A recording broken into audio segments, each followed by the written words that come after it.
د ډیر وخت راهیسې زه غواړم چې دا ضروري خبره تاسو سره شریکه کړم.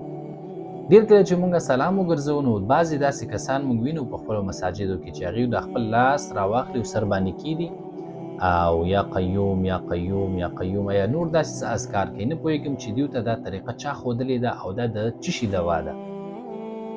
تبلیغي حضرات ډېره یو ښایسته خبره کوي، د دنیا او آخرت کامیابي دا د رسول الله صلی الله علیه وسلم په طریقو کې ده.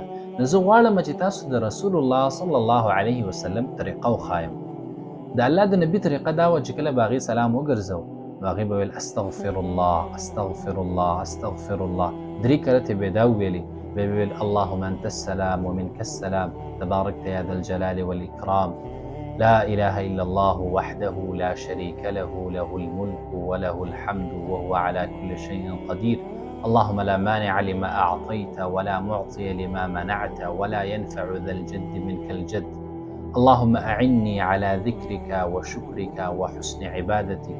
او دغه رنګې 33 کرته به سبحان الله، 33 کرته الحمد لله او 33 کرته الله اکبر یا 34 کرته او یا اخیره کې 34 کرته د دې لپاره چې دا سل برابر شي دا دعا به ویله لا اله الا الله وحده لا شريك له له الملك وله الحمد وهو على كل شيء قدير.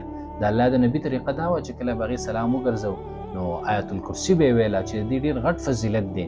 او دغه رنګې اخرني سورتونه او مسنون دعاګانې نورې راغلي دي چې سلام د اړول نه وروسته به نبي کریم صلی الله علیه وسلم ویلي. نو دا د نبي کریم صلی الله علیه وسلم طریقه وه او موږ دا وایو چې د هغې په طریقه کې کامیابي ده. اوس دا لاس ایښودل په سر باندې نه پوهېږم چې دا د چا طریقه ده، دا خو د الله نبي موږ ته نه دي ویلي. او هغې چې به څنګه منځونه کول نو او د منځ نه وروسته به کوم اذکار ویل هغه دغه اذکار دي چې تاسو ته ما ویل او نور مسنون اذکار به هم وي په احادیثو کې به راغلي وي.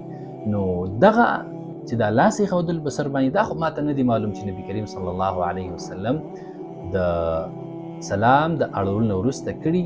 نو که چېرته تاسو ته معلوم وي نو موږ ته یې ووایئ چې زموږ په علم کې هم اضافه وشي.